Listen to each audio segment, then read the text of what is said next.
How's it going? Today I'm talking about Proof of Time Half Marathon Training, Week 11. This is Running to the Castle, a podcast for slow, back-of-the-pack Run Disney runners on a journey to running magical miles.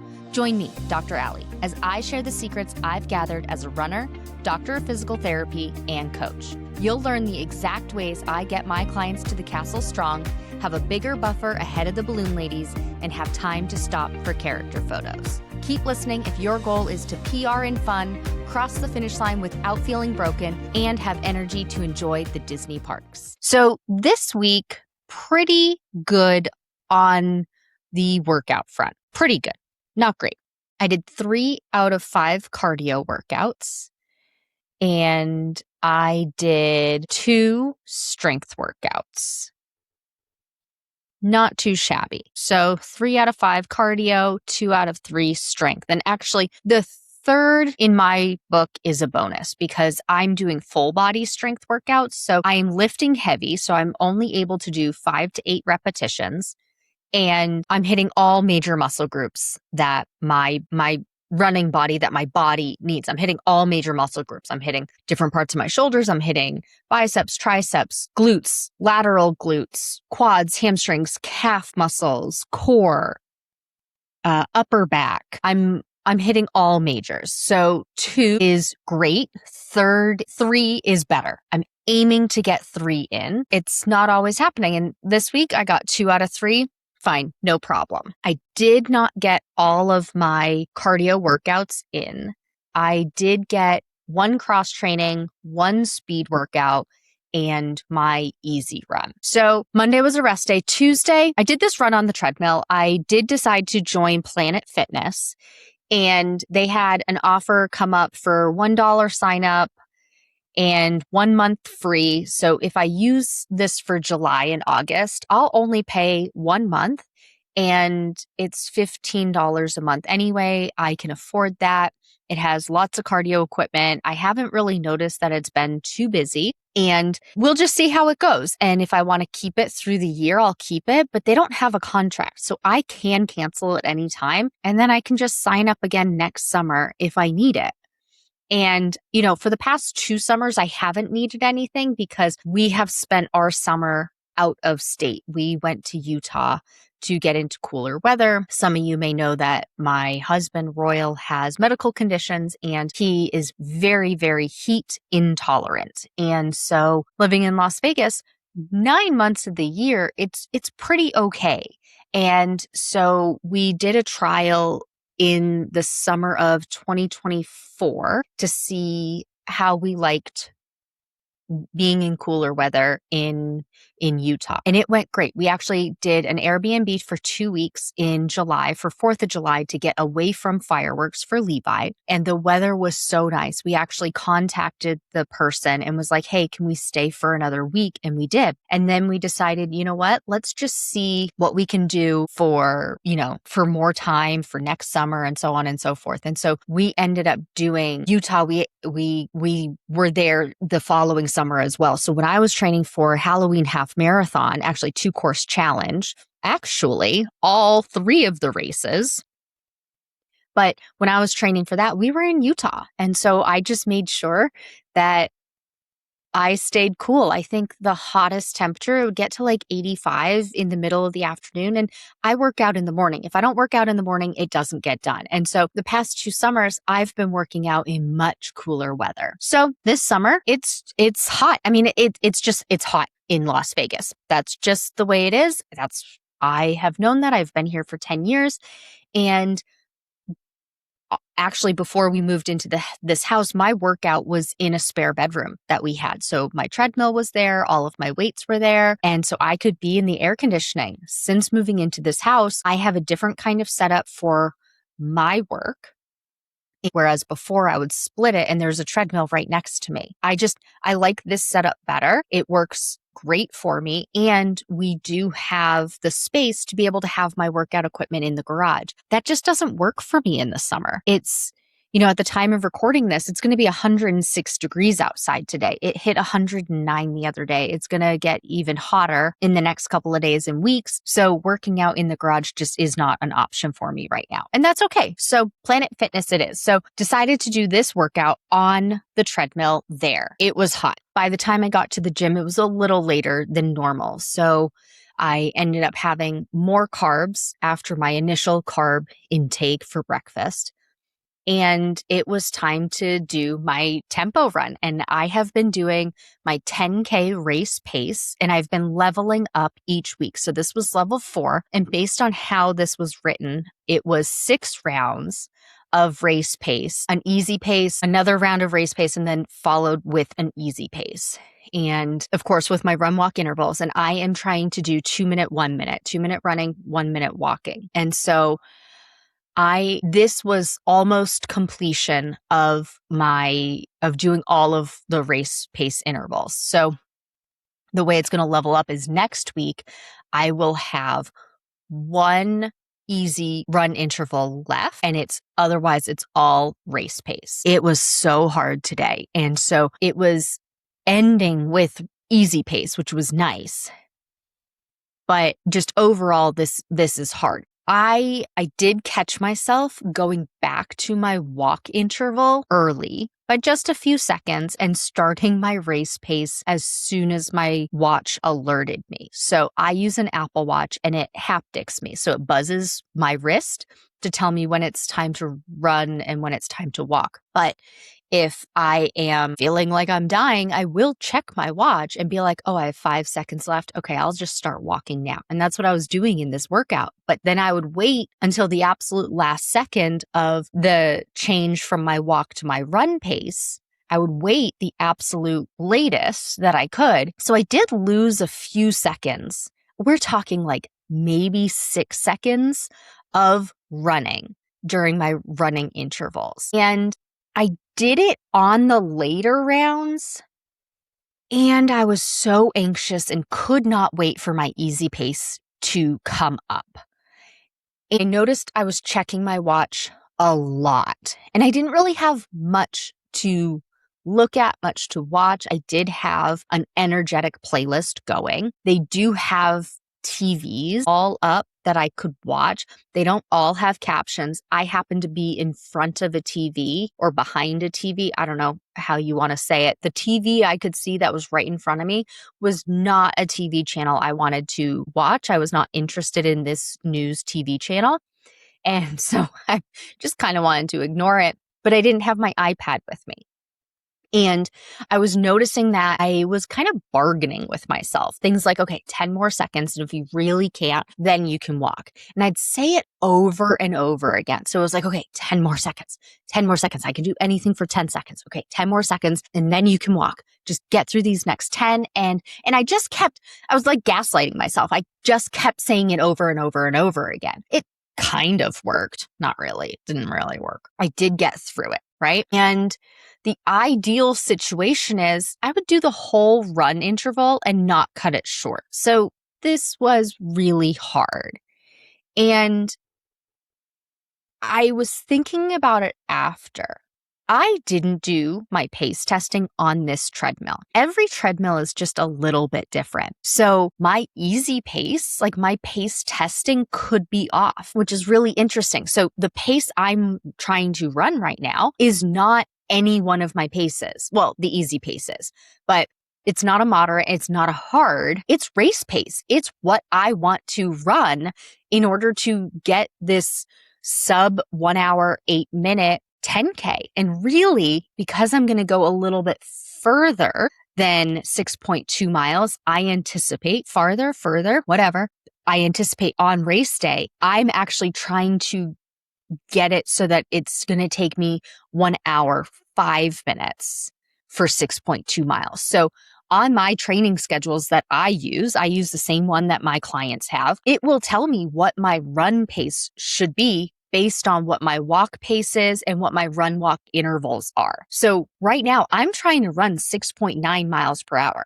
Now, remember, don't compare your pace to my pace. I'm sharing that because that's part of this journey. Because many runners are asking me, well, how do I know when I'm going to be able to do a 10K in sub 1 hour, 8 minutes? Right now, I don't know all of the data to be able to tell you that. And so I can run 6.9 miles per hour for 2 minutes a couple of times in a row, no problem. But as you're hearing, I start getting into more and more rounds of this, and I'm bargaining with myself, and I am really, really challenged.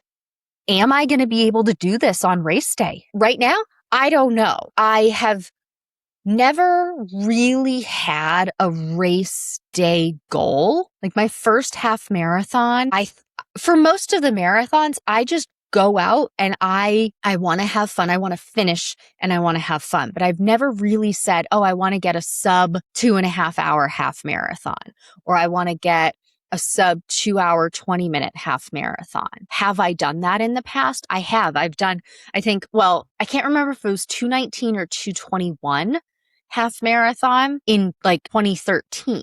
That was 13 years ago. Or maybe it was 2017, almost 10 years ago. And I was a different person then. So can I do this now? I don't know, but I've also never really had a goal for a specific time because that's just not really who I am. I'm doing this to see if I can get a better corral placement with a proof of time and to document, I will be honest, to document this process for you. So that when you have struggles and you're like, I'm bargaining with myself, am I supposed to feel miserable during the speed workout? Well, supposed to, I don't know, but am I feeling miserable during some of these speed workouts? Absolutely. I do believe you should not feel miserable on your long run, but these speed workouts for 25 minutes, I think I can be miserable for every 2 minutes for a 25-minute time frame, right? Like it's in the grand scheme of things, that's not that much. Like it's 2/3 of the time of 25 minutes. Somebody do the math for me and tell me how many minutes that actually is of the misery. It's doable. And let's see if I can actually get this half marathon. Well, yeah, proof of time for the half marathon in that 10K, right? And then I can track it because then I can see, oh, well, if you can do 6.9 miles per hour, you can or cannot get that proof of time. Maybe, I don't know, because right now that's the pace I need to be running. And then I can start comparing this to my pace testing and see realistically how far off are we going to be for a proof of time. Now, of course, this is an N of one, meaning this is one person, but I'm doing it. Some of my clients do some of these things, and we're going to see if we can start creating some data for it and have something really cool. And so anyway, I didn't do my pace testing on this. So maybe my numbers, my moderate and my hard pace, aren't actually what I pace tested. And for the most part, that may not matter because I use pace testing as a guide. Most of the time, runners are using the same treadmill. They have a treadmill at home, or they have a preferred treadmill at the gym, or it's something similar if it's at the gym, right? Because the gym, we're assuming, has regular maintenance. I have not maintained my treadmill. I have actually been thinking about this lately. I should have somebody come look at it just to make sure it's all good. But for the most part, we use those paces to compare against those paces. We don't want to compare one treadmill to another treadmill for pace testing. And we don't want to compare outside to on the treadmill for pace testing because it's not apples to apples. It's apples to oranges. But if I'm doing pace testing on my treadmill, then I will compare my pace testing to my pace testing on my treadmill. I won't do pace testing on Planet Fitness's treadmill. So right now, maybe the comparison is a little off and I can't do this on my treadmill right now. Running in the 95 degree or 100 degrees in the garage, not safe right now. So I will wait until the fall and maybe I'll still have a Planet Fitness membership and I'll just be able to compare and we'll see how it goes. But the purpose of this is do everything on the same treadmill and then take it with a grain of salt when you transfer it outside. Okay. And so I was bargaining with myself. It not a great workout. Overall, I got it done. I should adjust my carbs for next week. I drank 3/4 of a Coke on the way to drop off the exchanges at FedEx.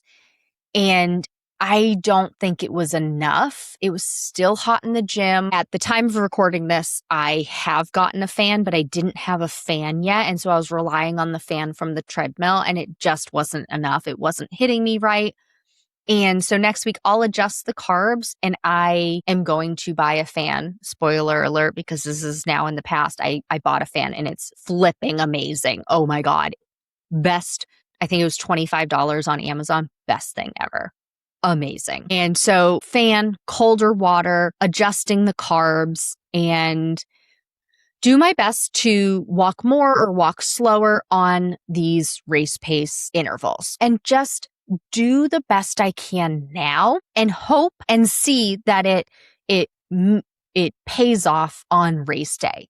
And I don't like relying on hope. Like, I'm going to continue to work hard at the thing. But right now, all I can do is hope, because I can't predict the future. Then the next day, I did cross training, and I wanted to use the elliptical. I thought Planet Fitness had arc trainers. The ellipticals they have look like they are arc trainers, but when I got on it, it was not. So I did a 10-minute warm up on the elliptical, thinking it was an arc trainer, which is a special kind of elliptical. It wasn't. And then I just hopped on the treadmill afterward, and I did 10 minutes of a warm up on the elliptical. Then I hopped on the treadmill and did an incline walk where it was 2% and increased by 1% every 5 minutes. So until I got to 6%, made the time go by super fast. And then I did a cool down. I'm getting my physical therapy CEUs before the end of the month. So I watched a course on tendinopathy, or continued a course on tendinopathy. It was good. And that one is 8 hours. So I just watched part of it. And then I did a whole body strength workout, and that was great. Okay. That brings me to Friday. Friday, I did my long run. It was supposed to be 60 minutes easy, because I had done 7 and change on the treadmill last week. And that was just so hot on the treadmill and so long on the treadmill. I watched all of Legally Blonde and then the start of Barbie. And I don't need to be on the treadmill that long for the race I'm training for right now. Now, if I was going on to do a half marathon, I may have a different mindset. But right now, I am doing a 10K. I don't have any half marathons I'm signed up for or anything like that. So I don't need to go beyond race distance while I'm training for this 10K. Now, remember, I am still in the build phase in this week. The actual race training has not started yet. So I technically can do it. I don't have to. So I'm switching down to 60 or 65-minute easy, because that's how long I want race day to take me. 65 minutes, 1 hour, 5 minutes. So I'll do my easy run, slow and steady, for 65 minutes. This particular day, I chose 60 minutes just because of time constraints. And when I got to the gym, it's so funny. I drove to the gym, stepped outside, and promptly texted Royal, I think I'm going to run outside today, because it was 79 degrees and it felt so much cooler there than at home. And I'm only like 3 miles away from my home at this gym. And so I was like, I think I'm just going to go for this run outside. So I did. So I parked at Planet Fitness. I didn't have a good water bottle to hold. I have small hands, so didn't have a good water bottle to hold. So I went into a grocery store and got a bottle of water and some Nerds gummy clusters. They were like the gummy burst or something. So they were a little different, but they were very good. Got that and decided we have this trail. It's a paved path that goes around one of our highways. And I think the goal is to make it wrap all around the city and be miles and miles and miles long. So I ran on that. It was great. Found a great place for hills. That wasn't great for this run, but in the future, I can just go run up and down those hills, because, whew, were they intense? Holy cow. But I listened to a podcast episode and I just kind of zoned out, and it was so good. it was warm. It was 54 or 55% humidity. But I think over there, it was like 72 degrees. So maybe it feels like 79. Overall, great. It's probably my last long run outside for a while. So it was nice to just be able to do that outside and not have to go on the treadmill. And so then next week, I will do 65 minutes and I'll probably be back on the treadmill. But if for some reason we get some cool front in, if it's windy or if it's raining or something like that here in Vegas, I'll just run outside and maybe I'll just go do that again. I'll go park at Planet Fitness and I'll just go for a run and call it a day. So overall, not a bad week, not a great week. It's neutral. My workouts felt good. Speed workouts were hard. Cross training was fine. The long run outside was good. It was easy peasy, just like it should be, not overly taxing. And actually, now that I've said this, I'm remembering that I did go back into the gym. So I must have done my strength workout and I just didn't mark it off here. So I'm actually going to mark that off right now. On my training schedules, I have little check boxes so that when I've done it, you keep track of it. And I didn't do 2 speed workouts. And honestly, I don't know why. I didn't take very good notes this week, I guess. It just was probably just a busy week. Whatever. I got what I could get done. And this is a reminder that get what you can get done. If you can, prioritize the thing that is the most important to you. So for me, typically that would be prioritizing speed workouts. This week it didn't happen because I had 2 gym days in a row. So it was speed workout, then cross training. And I did not anticipate that Saturday and Sunday I wouldn't go for a run. But that is what happened.